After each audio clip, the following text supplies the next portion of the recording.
Business Spotlight, brought to you by Cross Rhythms and Baba Baboon. I'm Sonia Farrell and welcome to Business Spotlight in partnership with Cross Rhythms City Radio and Baba Baboon. Joining me in the studio this week, we've got Critchlow Estate Agents, and we've got the founder of the estate agents, Martin Critchlow, and his very experienced sales manager, Lee Dono. Hello, how are you both today? Very good, thank you, Sonia. Very well, thank you very much. You? I'm good, thank you. Everyone keeps asking me now if I'm okay. They never used to, you know. No. But I'm good, thank you. That is, freeze it up. But you found us okay. You found the Cross Rhythm studio. Nice and easy, yeah? If an estate agent can't find somewhere where they're going, then we're in a bad estate agents, aren't we? Especially in your local area, Martin. Yeah. But Critchlow Estate Agents, you know, Martin, taking you back to 2020 when you founded the business a few years ago now, and I'm sure it's been a bit of a whirlwind. But you've had over a decade, you know, yourself in the industry before you went off and went on your own. But just taking you back to that decision, what was it like? Horrendous, really. Yeah, horrible. Exciting though at the same time. Once you're thinking of a decision, it's exciting. Once you make the decision, it's horrible. Like, you start thinking all the things that can go wrong. Sleepless nights, yeah. But obviously, yeah, glad I made the decision, yeah. Well, that sounds a bit like, you know, I've spoken to various businesses now here on Business Spotlight, and even for myself, you know, when you're starting off on your own, is that almost like imposter syndrome? Because you knew the industry inside out, but when you're going on your own, it's something completely different. Yeah, good point. Like, as an estate agent, because I've done it for such a long time, you think, I'm brilliant at being an estate agent. You have good self-confidence, you know what you're doing, you know how to sell houses. But then this other line of running a business is completely different. And then you find out you've got to learn this whole new thing of running a business and running it well. And you make loads of mistakes on the way, which we've made mistakes and we've got stronger for it and better for it. So it's different though when you work for a brand as well, and then you've got your own brand. It's, will people like me, or people going to take our service on board and everything else what you want to do. So it's that as well, isn't it, really? Yeah, it is, yeah. But I think it makes you a better estate agent running your business as well, because you learn to, it means more to you, doesn't it, as well? And one of them things, you know, Martin, that's, you know, you can even see on your website as well, critchlowestateagents.co.uk, you can see that you and an ethos that you drive through the business is all about, again, that customer experience, that customer journey. And I suppose just what you've said there, by doing your own business, I suppose you do put that in a lot more because of, like you say, establishing your own brand. Yeah, when we went to set up our own estate agency and we was coming up with names, the reason I went for Critchlow Estate Agents, because it gives you ownership of it, doesn't it? You want your name on it. People are going to come to you. People are going to recognise you. So if you do something wrong, it's on your name as well. So we want people be able to trust in us, and we aren't here today, gone tomorrow. The whole plan is it to be a big project where we're here forever, hopefully. You forever. I like that. And Lee, coming to you, you know, Martin, you know, started to grow the business, started to introduce new staff, which was, of course, you're a member of the team that you've come in now as sales manager. I mean, seeing how Martin started the business, and again, that ethos, how did you feel about that? And you obviously share the same values. Yeah, I was nervous coming in. It's new business. It's just a different, like you say, it's a different business. You go in and you're going out to people, but when you're going out to these different people and it's the brand that you're going for and it's a new business, people are interested and they quite sort of want to know, what's this about? And then it's like when you book Martin in for an appointment himself, and you say, Martin Critchlow's going to be coming out to you, and they're like, it's Martin himself. So yeah, coming into this, it was, for me, it was very nerve-wracking because I'd worked for big companies for years, so I always had that backing from them and that brand, and coming into this as a different brand.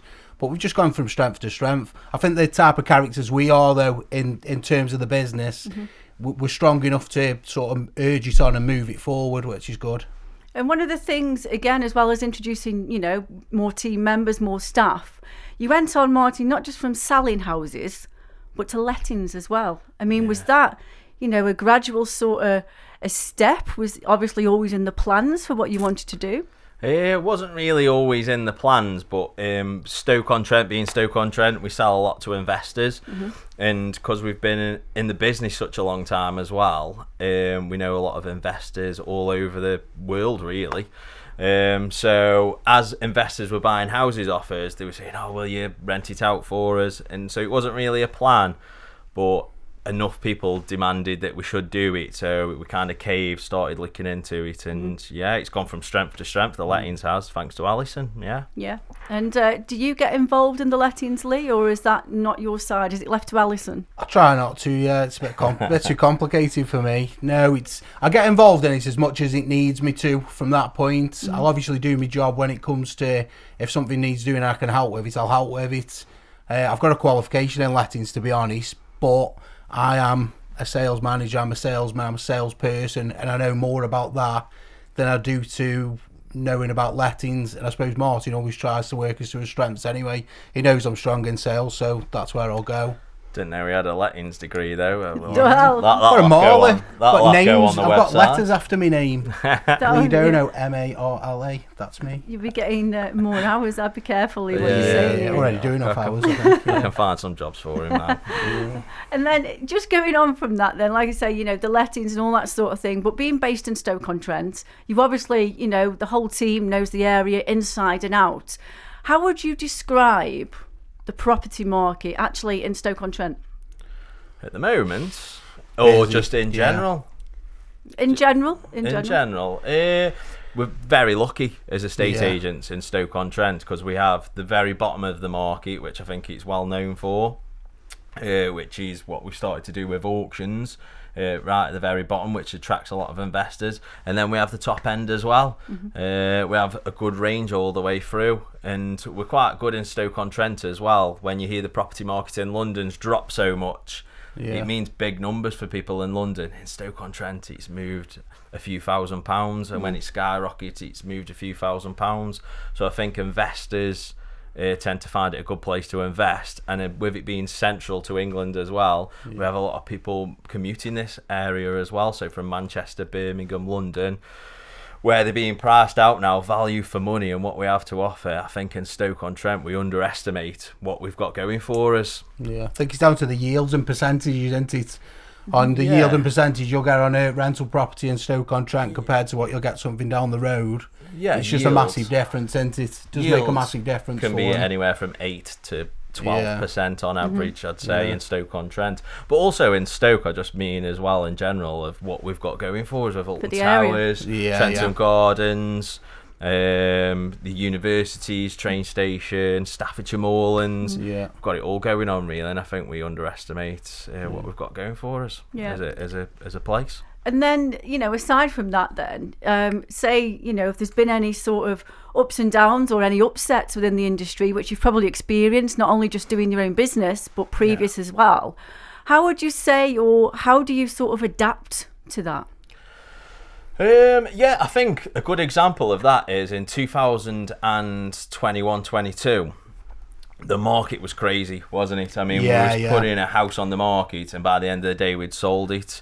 If your house didn't have 20 viewings that day, there was something. Worried. There was something wrong with it. It's only got 18 viewings. What's going on? The board man was getting angry because the time he got to put the board up, we were sending him back to put sold boards up. So that makes the industry look very, very easy. And then 2023 came along, and the news built it up, didn't they? That it was going to be this massive crash. What we actually saw was quite a decent market, but if you compared it to 2022, it felt bad, but that was a freak market.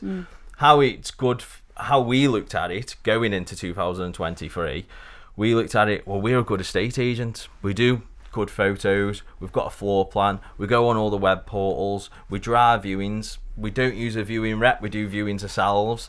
So we have all bases covered. So we felt this is going to be great for us because where maybe the lesser agents have got by through the market being great, they're going to struggle, and the estate agents that do it right are going to thrive. So 2023 was a good example of where the market struggles, we can thrive. So it didn't scare us. I think it's just about following the process as well for us as a business, isn't it?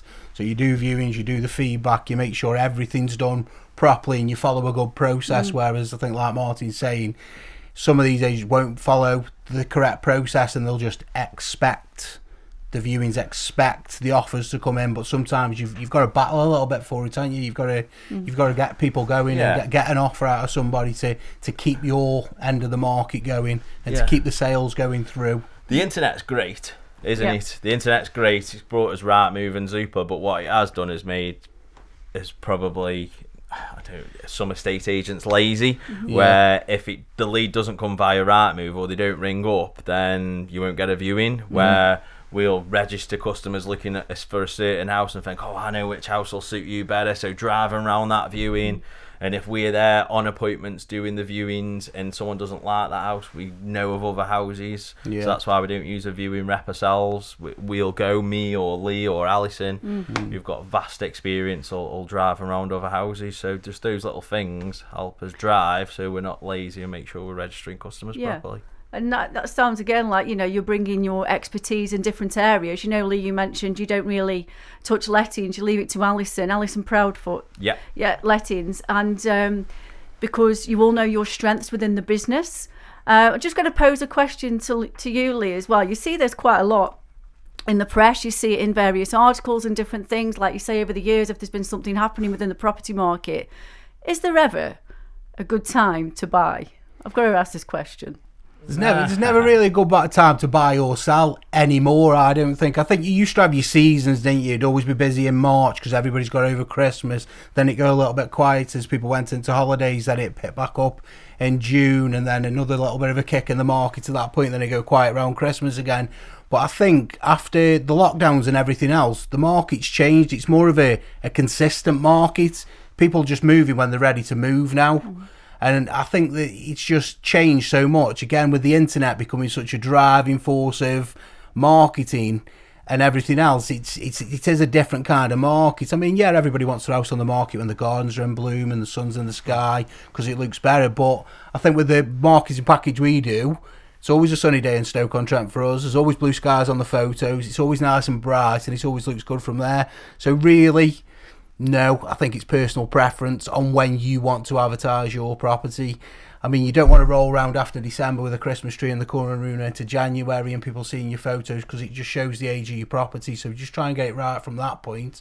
But then again, why should you not want to sell your property at any time that you feel like? So it has changed, but I do think the lockdowns and COVID, it has changed the way that people want to market, and changed the way that people are buying their actual sort of buying, what's the word, investing, looking into different habits. The buying habits of people have changed. And I find that as well now with the market, a lot of people are looking for the forever home at the start, rather than, I'll buy a 2-bed terrace, then I'll get a 3-bed semi and I'll move up. Whereas you're getting a lot of younger people coming into the market and they're going straight in, detached house, something they're going to live in forever. And it's just a change in people's sort of buying habits and the way people are now. Adapting, I suppose, like you say, with different times, different changes. Everybody evolves, different generations evolve. And just to add to that, then, something else in which you have introduced and where you've evolved again recently in 2024 is you're now doing online auctions through your own portal, which you've obviously had to invest quite a lot of money and time into to do this service. Tell me why. We just we're in Stoke, so auctions is quite a big thing in Stoke-on-Trent. It's always on Homes Under the Hammer, isn't it? Like this gentleman here, Lee. The known star that is Lee. But a lot of estate agents have done auctions or have teamed up with auction companies, and we just felt it mattered to us more that we worked for the vendor and we got the best deal for the vendor. So it made when we teamed up with auction companies, we just didn't feel like we was getting that. So we looked at it and felt, right, we need to do this ourselves and take control of the whole lot, so we can make sure we're getting the best price, the investors are getting the best information, And we just felt there was a gap there to be filled by a local agent in Stoke-on-Trent. We get I think sometimes when you're teaming up with these other companies though as well, they're a representation of us, and sometimes they're not the best representation of us. And I think it's kind of we could probably do that better. We don't like the way that they did that, so we could do that better, and it's making our business better than the previous business. And I think, like Marty says, the amount of sort of houses you see for sale in Stoke-on-Trent that are with auction companies that probably have no affinity with Stoke-on-Trent, I think it's nice that people locally can know that this is homegrown, this is a local business that wants to grow within its own city, and I think that makes a difference as well. So with the online auctions then, Lee, the process and everything, how it works, but as a buyer who's never done that before, or you never bid on an online auction or any auction, I mean, what's expected to do that? For you, as a buyer, I think it's very easy. I think it's a little bit like online shopping, I'd say. That's how easy it can be. You can go in, you register your name, your address, your details, you put that in, a little bit of ID so you can prove who you are, which is, it's very simple. The way mobile phones are, you can scan it all in quite easily. You register your details, register your bank details for making your payments, and you're there. Find the lot that you want, bid on it, and by the end of the night, you could have bought a £100,000, £200,000 property, whatever. But it is that easy to do. It's not like a lot of constraints where you've got to do this, you've got to do that. Everything within our auction page, it's all built in for your anti-money laundering checks and your ID checks. So it's all built in with that. It makes it really easy for you as a buyer. But then on the back end, it makes it really easy for us to make sure that everybody who is buying is legal to buy, if you know what I mean, as well. So for you, very easy, no problems at all. The online auctions, Critchlow Estate Agents, Critchlow Auctions, were launched in January 2024, I believe. So how many have you had altogether, and when's the next one? So we've had a good start so far. So I think we had 5 sold in January, 4 in Feb, and then we've got 10 going to auction in March. So this month. This month, in the next few weeks. So it'll be late night for you. Late night for me. Late night for Lee, as usual, those extra hours. And one more question before you go, to both of you, really. What about the future of Critchlow now? Where is this going, and what have you got anything that you can share publicly? What's next? Well, as typically with me, I don't really know until the next day, and then I seem to come up with it, and then we just roll with it. We'll go with that. That's a good idea. That looks expensive. We'll try that. But the whole reason why it's we've got Critchlow Auctions, Critchlow Lettings, Critchlow Estate Agents, because we won't be here for a long time. So, we want to keep growing. It seems like we, as a business, we grow quite quickly, and then we have to get things right. So we're not perfect. We have made little mistakes, and we've tried to rectify them and get better. And I think that we have got better as a estate agency doing that as well. And then for the future is just keep growing. I'd love to see Critchlow Auctions, Critchlow Estate Agents, and Critchlow Lettings everywhere. I went down the street the other day and we weren't there. So that's disaster, isn't it? We need to keep going. For everything, though, yeah, everywhere. I just think it's nice that we can grow within what we've already got as a brand. I think the brand's getting bigger and getting sort of more well known, and I think it's a point of where you stretch out Stoke-on-Trent and Staffordshire, and we're just popping up in Cheshire and parts of the different counties now. I think that's just where we're going next, really, and you're just going to have to stretch. Get wider. And I've also been quite lucky, I must say, with my staff as well. So I've got staff who care and really do try for me and care about the journey that we're going on and where we've gone so far. So I suppose part of the next step is, as we grow, is getting more staff like that as well that care about what we're doing. Brilliant. Martin and Lee, thank you so much for coming into the Cross Rhythms studios. It's been an absolute joy to have you here. That's Martin Critchlow and Lee Dono from Critchlow Estate Agents, based here in Stoke-on-Trent. Business Spotlight, shining a light on our local business community. Brought to you by Cross Rhythms and Baba Baboon.